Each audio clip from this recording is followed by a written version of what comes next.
नमस्कार, मैं रवीश कुमार। उमर खालिद की ज़मानत के केस को कुछ नाम दिया ही जाना चाहिए। जैसे तिहाड़ में उमर खालिद को एक नंबर दिया गया है 626710, यह उसका कैदी नंबर है। उसकी ज़मानत के केस को भी इसी तरह का नाम और नंबर दिया जा सकता है, जैसे चुप्पी नंबर 1। ऐसा लगता है जब भी उसकी ज़मानत का मामला सामने आता है या जेल में उसके बिताए दिनों का कोई नया मकाम बनता है, जैसे 1 साल, 2 साल, 3 साल या 4 साल, तो चारों तरफ चुप्पी पसर जाती है। उमर खालिद की कहानी इतनी बार लिखी जा चुकी है कि अब उसमें मौलिकता नहीं बची है। हम पत्रकार एक दूसरे की रिपोर्ट से लेकर अपनी रिपोर्ट बनाते रहते हैं। यह केस इस बात का भी उदाहरण बनता जा रहा है कि मीडिया में लगातार लिखने से या बार बार लिखने से भी कुछ नहीं होता है। यह जो कुछ नहीं होना है, यही इस देश की व्यवस्थाओं की निरंतरता है। दरअसल कुछ नहीं होना ही बड़ी सच्चाई है। बीच बीच में कुछ हो जाता है, जैसे कोई रास्ता भटक गया हो। ऐसा नहीं है कि जमानत के अधिकार को लेकर सुप्रीम कोर्ट मुखर नहीं रहा है, बल्कि कोर्ट ने तो हाई कोर्ट तक की आलोचना की है कि जमानत याचिका पर लंबे समय तक नहीं बैठा जा सकता। यह कम राहत की बात नहीं है कि सुप्रीम कोर्ट के जजों ने कोर्ट में और बाहर के कार्यक्रमों में जमानत के अधिकार की वकालत की है। लेकिन जब भी उमर खालिद, गुलफिशा फातिमा, इन सब की जमानत का मामला आता है, कोर्ट की ही कही हुई बातें अंधेरे में खो जाती हैं। 4 साल हो गए उमर खालिद को जेल में। वो नियम कहीं दिखाई नहीं देता जो बेल के नाम से बेल के लिए बना है। चीफ जस्टिस DY चंद्रचूड़ की यह बात कितनी बार दोहराई जाए, अब तो यह इस तरह से याद हो गई है कि बहुत कोशिशों के बाद भी नहीं भूल पाता हूं। चीफ जस्टिस ने जिला जजों से कहा था कि आपसे सुनना चाहता हूं कि बेल नियम है, यह अपना आधार क्यों खोता जा रहा है। जज बेल देते समय अपने कॉमन सेंस का इस्तेमाल क्यों नहीं करते हैं। चीफ जस्टिस ने अलग अलग हैसियत में यही बात मार्च 2024 के पहले भी कही है। सुप्रीम कोर्ट के justice Abhay S Oka, justice Augustine George Masih, justice JB Pardiwala, justice Ujjal Bhuyan, justice BR Gavai, justice KV Viswanathan, सबने अलग अलग फैसलों में इस बात को रेखांकित किया है, बेल ही नियम है, जेल अपवाद। इन सभी ने संविधान के दिए व्यक्तिगत स्वतंत्रता की रक्षा की है और आदर्श वाक्य को बार बार दोहराया है कि बेल नियम है, जेल अपवाद। पूरी अदालत जिस बात को चिल्ला चिल्ला कर कहती है, वही बात जब उमर खालिद का केस कहता है तो चुप्पी क्यों पसर जाती है। सुप्रीम कोर्ट का बार बार दोहराया जाने वाला यह आदर्श वाक्य कहां खो जाता है। हाल के दिनों में जमानत को लेकर कोर्ट ने कितनी नाजुक नाजुक बातों का ध्यान रखा है, उसे सुनकर निश्चित ही गर्व होता है। यहां तक कि नवंबर 2021 में चीफ जस्टिस DY चंद्रचूड़ ने जजों से कहा कि जमानत के आदेश जब देरी से जेल प्रशासन के पास पहुंचते हैं, उससे भी मानवीय स्वतंत्रता प्रभावित होती है। मतलब कोर्ट का आदेश झट से जेल प्रशासन तक पहुंचना चाहिए और व्यक्ति बाहर आ जाना चाहिए। इन पंक्तियों के मर्म को समझने वाला कोई अच्छा कवि कविता लिख सकता है। देरी और दूरी से प्रभावित मानवीय स्वतंत्रता की नियति पर।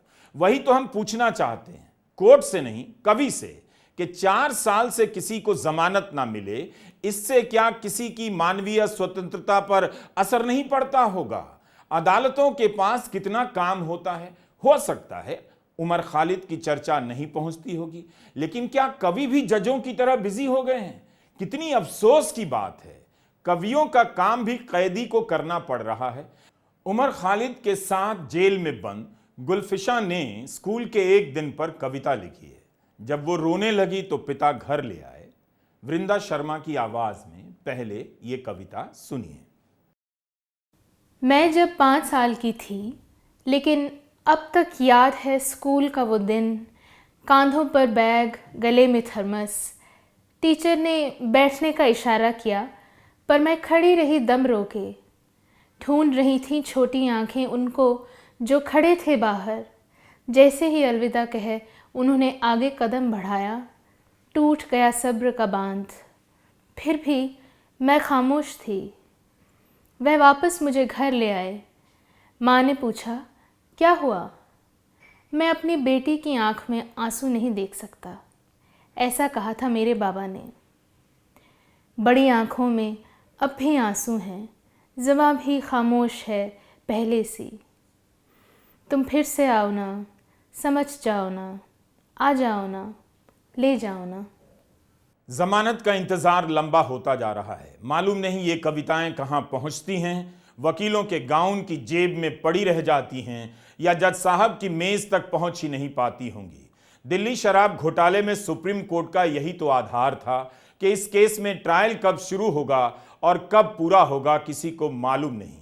एक तर्क यह भी था कि इस मामले में इतने गवाह हैं, इतने इतने पन्नों की चार्जशीट है, कोई चांस ही नहीं कि ट्रायल जल्दी पूरा हो और आप तब तक किसी को जेल में नहीं रख सकते। दिल्ली शराब घोटाले में बाकायदा पन्नों की गिनती बताई गई कि दस्तावेजों के 69,000 पन्ने हैं, गवाहों की संख्या 493 है, तो ट्रायल लंबा चलेगा ही, तब तक आप किसी को जेल में नहीं रख सकते। उमर खालिद के केस में भी 460 गवाह हैं। दिल्ली शराब कांड में 493 गवाहों से 33 ही तो कम हैं।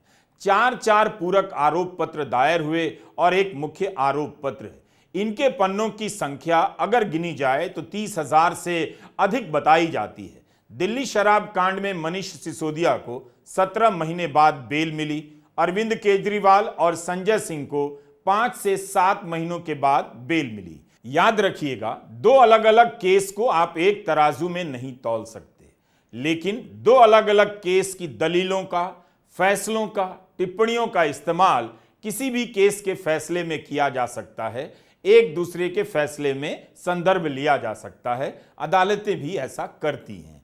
एक सवाल है कि ट्रायल लंबा चलेगा, कब तक चलेगा? अगर यह अरविंद केजरीवाल से लेकर संजय सिंह के मामले में जमानत का एक आधार बन सकता है, तो उमर खालिद और गुलफिशा फातिमा के केस में क्यों नहीं बन पाता है? ऐसा तो नहीं कि जमानत का फैसला सुप्रीम कोर्ट से ही आता है। कई बार सुप्रीम कोर्ट ने कहा है कि हाई कोर्ट को जमानत के मामले में तत्परता दिखानी चाहिए। इन बुनियादी सिद्धांतों का ध्यान रखना चाहिए। बेल नियम है, जेल अपवाद है। 13 सितंबर को जस्टिस सूर्यकांत और जस्टिस उज्जवल भुयान ने कहा कि हाई कोर्ट को जमानत याचिकाओं पर बैठे नहीं रहना चाहिए।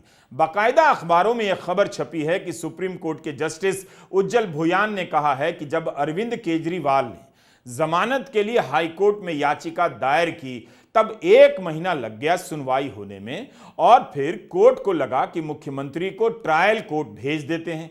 दिल्ली हाई कोर्ट ने इस केस में 5 जुलाई को नोटिस जारी किया।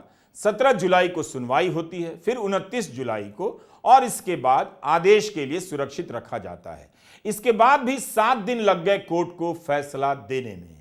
इसमें भी हाई कोर्ट ने फैसला नहीं किया और कहा कि केजरीवाल स्पेशल जज के पास रेगुलर बेल के लिए जा सकते हैं। जस्टिस भुयान ने कहा, जब मामले में पहले से देरी हो चुकी हो, तब मुमकिन है कि हाई कोर्ट द्वारा मामले को ट्रायल कोर्ट के पास भेजना तर्कसंगत नहीं है। हाई कोर्ट को देखना चाहिए बेल का संबंध व्यक्तिगत स्वतंत्रता से है, इसलिए ऐसे मामले में एक कोर्ट से दूसरे कोर्ट भेजने के बजाय जल्द से जल्द आदेश देना चाहिए। वही आदर्श वाक्य बेल नियम है। व्यक्तिगत स्वतंत्रता पर अंकुश नहीं लग सकता, लेकिन उमर खालिद के केस में यह आदर्श वाक्य कहां खो जाता है?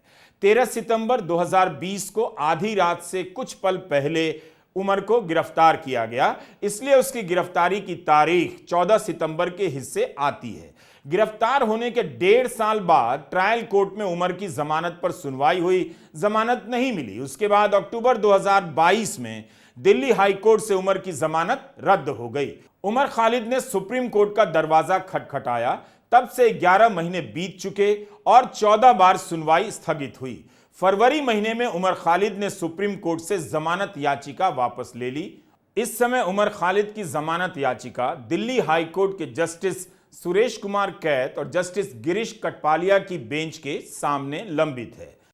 उमर से बात होती रहती है जमानत के बारे में, कभी भी वो बात बंद नहीं हुआ। हमेशा जब भी हम मिलते हैं तब भी बात करते रहते हैं कि जमानत किस स्टेज पे है, कब मिलने का चांस है, कब नेक्स्ट हियरिंग होगी।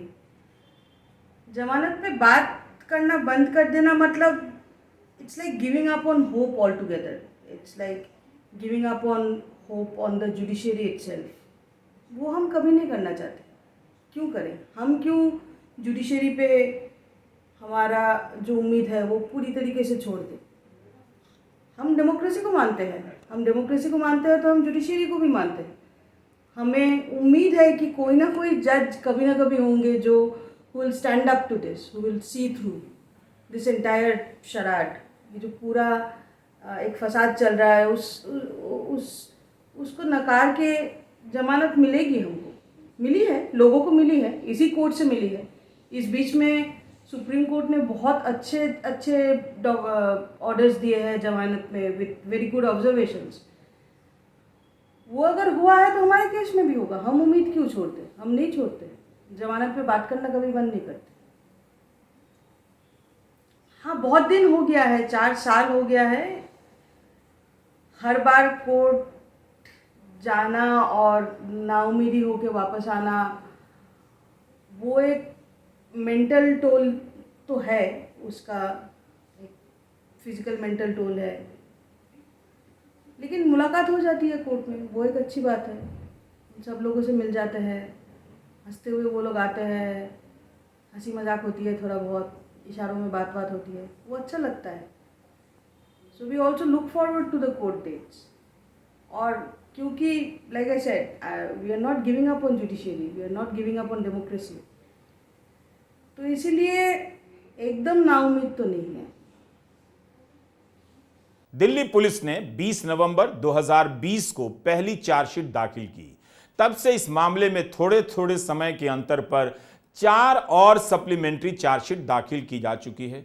दस्तावेजों की जांच चल रही है। कभी दस्तावेज मिलने का मामला होता है तो कभी आधा अधूरा दस्तावेज मिलने का मामला आ जाता है। जाहिर है आरोप तय नहीं हुए होंगे। आरोप पर बहस शुरू हुई है। अभी तक इस केस में ट्रायल शुरू नहीं हुआ है। अगस्त 2023 में कड़कड़डूमा कोर्ट में एडिशनल सेशंस जज अमिताभ रावत ने आदेश दिया कि 2020 के उत्तर पूर्वी दिल्ली दंगों की कथित साजिश के मामले में रोज ही सुनवाई होगी। पिछले साल अगस्त में कड़कड़डूमा कोर्ट में रोजाना वाली सुनवाई शुरू भी हुई।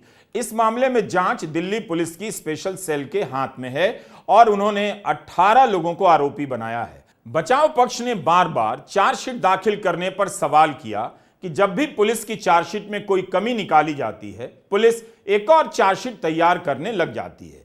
जांच एजेंसी इस तरह से सप्लीमेंट्री चार्जशीट पर सप्लीमेंट्री चार्जशीट फाइल नहीं करती रह सकती है।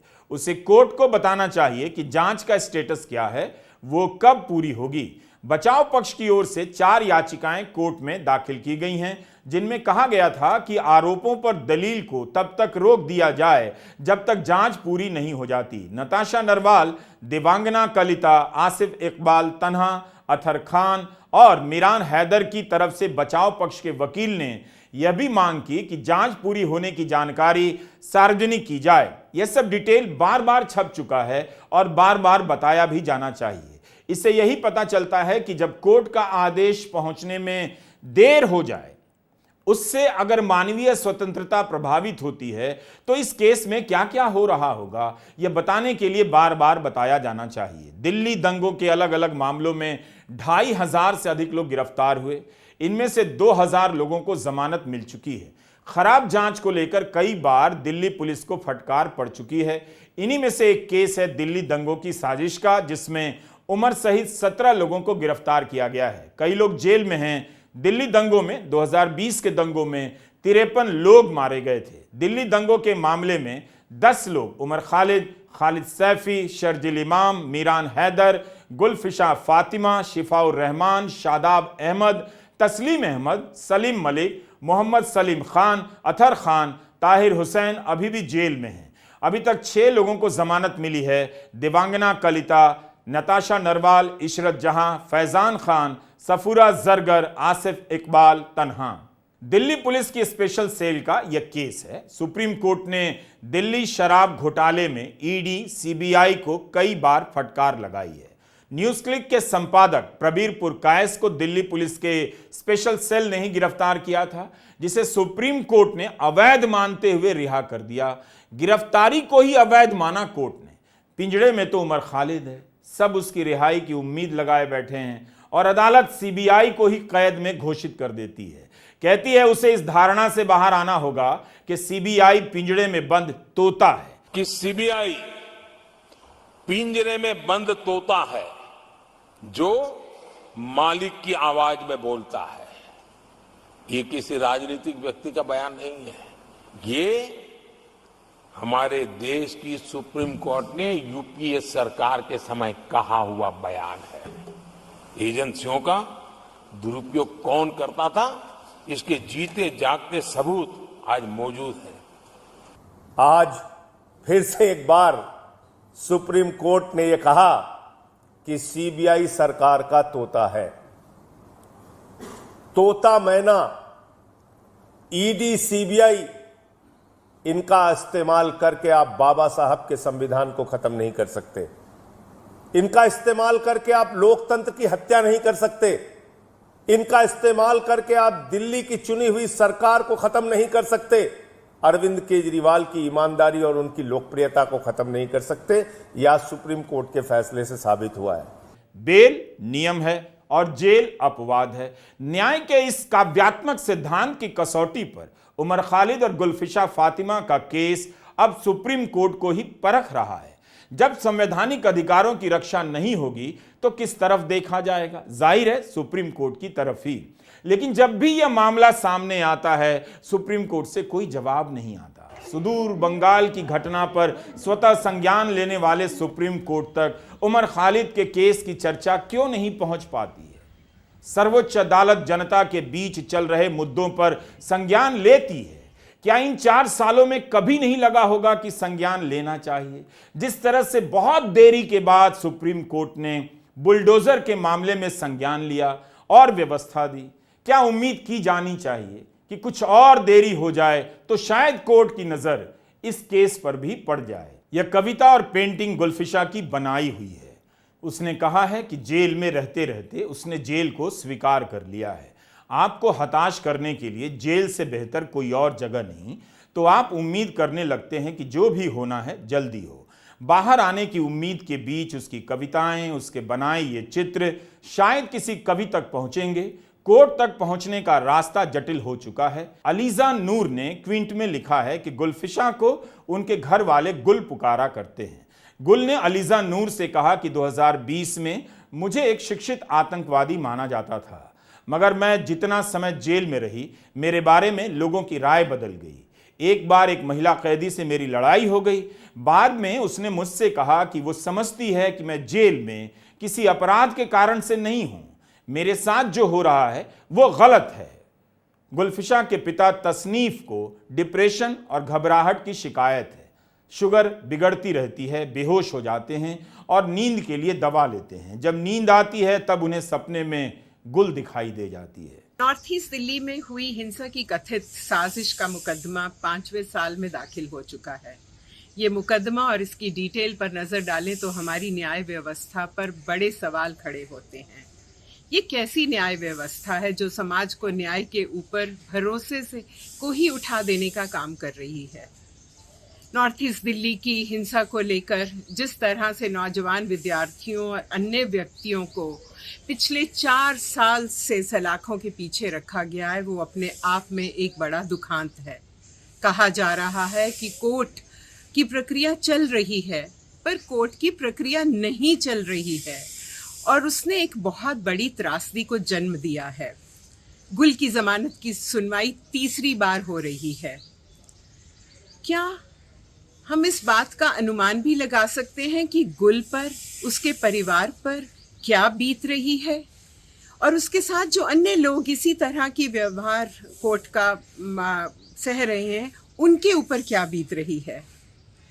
हम बहुत बार अपने को समझा लेने में कामयाब होते हैं, हम खुश हो लेते हैं, हम थोड़ा ठीक महसूस करने लगते हैं जब हम पढ़ते या सुनते हैं उन मित्रों का खुलासा जो जेल में इन कैदियों से मुलाकात करके आते हैं। वो हमें बताते हैं कि हमारे साथी खुश हैं, वो पूरी स्पिरिट में हैं, वो जिंदाबाद भी कह रहे हैं। पर ये आधा सच है। गुल की कविताओं को देखिए, गुल की बनाई हुई तस्वीरें, उसके बनाए हुए डिज़ाइन उस एक चक्रव्यूह को बयानते हैं जिसके बीच में फंसे होने के बावजूद गुल अपनी स्पिरिट को ज़िंदा रखने की, खुद को ज़िंदा रखने की कोशिश कर रही है।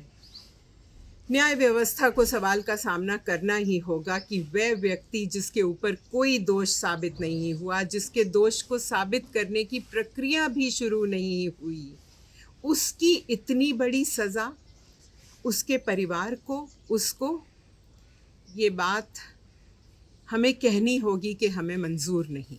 गुलफिशा फातिमा अभी भी यूएपीए के मामले में जेल में है।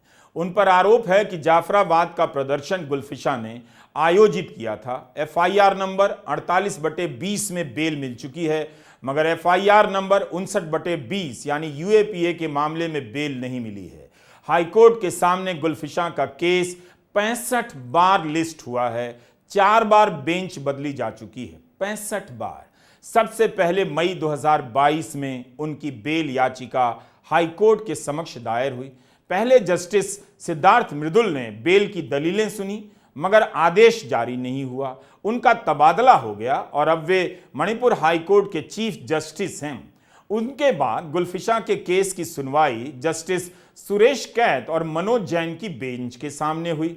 अप्रैल 2024 तक सुनवाई पूरी हो गई और आदेश का इंतजार हो रहा था, मगर अब जस्टिस कैत का तबादला श्रीनगर हाईकोर्ट में हो रहा है। वे जम्मू कश्मीर हाईकोर्ट के चीफ जस्टिस होंगे। इसका मतलब है कि अब सभी दलीलें तीसरी बार फिर से सुनी जाएंगी। सारी बहस पूरी हो चुकी है, मगर आदेश नहीं आया, इसलिए लगातार तीसरी बार गुलफिशा की बेल की दलील दोहराई जाएगी। हमारे सिस्टम की, हमारे व्यवस्था की ये फेलियर की कहानी है और प्रोसेस ही पनिशमेंट की एक तस्दीक।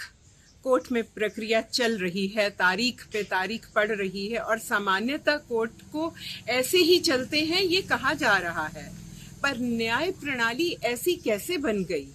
एम्पैथी कहाँ है? हमें पूछना चाहिए। एडिशनल सेशंस जज अमिताभ रावत की कोर्ट में हर दिन सुनवाई चल रही थी, लेकिन पिछले साल उनका भी तबादला हो गया। अब वे राउज एवेन्यू कोर्ट में स्पेशल जज सीबीआई हैं। उनकी जगह आए एडिशनल सेशंस जज समीर बाजपेयी के सामने मुकदमे में दलीलें वापस से शुरू होती हैं। शर्जिल इमाम की जमानत याचिका पर जज रावत ने सितंबर 2023 में फैसला सुरक्षित रख लिया था, लेकिन उनके जाने के बाद जज बाजपेयी की अदालत में दोबारा सुनवाई हुई। इमाम का तर्क था कि वे यूएपीए के सेक्शन 13 के तहत अधिकतम 7 साल की सजा का आधे से ज्यादा हिस्सा जेल में बिता चुके हैं, ऐसे में उन्हें जमानत मिलनी चाहिए। 17 फरवरी 2024 को जज बाजपेयी ने शर्जिल इमाम की जमानत याचिका खारिज कर दी। जज बाजपेयी की कोर्ट में उमर खालिद की जमानत याचिका खारिज हो चुकी है। फरवरी 2024 में उमर ने याचिका लगाई, 28 मई 2024 को खारिज हो गई। इन 2 तारीखों में 3 महीने कहां उड़ जाते हैं ध्यान भी नहीं रहता।